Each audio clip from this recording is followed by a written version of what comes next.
Hello, and welcome to another reading from the book, The Faith I Live By, a Daily Devotional. Today's reading is entitled, Clothed in His Righteousness, April 17th. I will greatly rejoice in the Lord. My soul shall be joyful in my God. For he hath clothed me with the garments of salvation.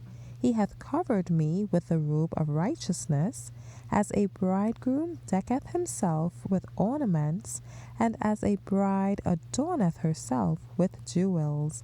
Isaiah 61:10. Only the covering which Christ himself has provided can make us meet to appear in God's presence. This covering, the robe of his own righteousness, Christ will put upon every repenting, believing soul. I counsel thee, he says, to buy of me white raiment, that thou mayest be clothed. Revelation 3, verse 18.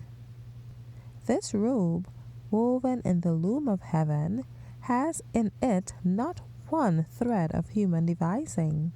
Christ, in his humanity, wrought out a perfect character, and this character he offers to impart to us.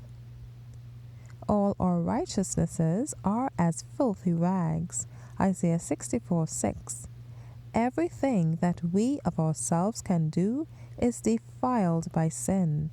But the Son of God was manifested to take away our sins, and in him is no sin. Sin is defined to be the transgression of the law. 1 John 3, verses 5 and 4. But Christ was obedient to every requirement of the law.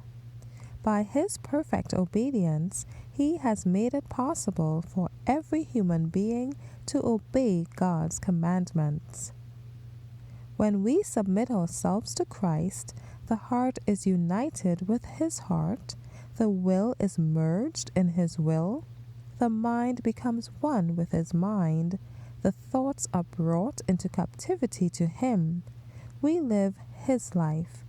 This is what it means to be clothed with the garments of his righteousness.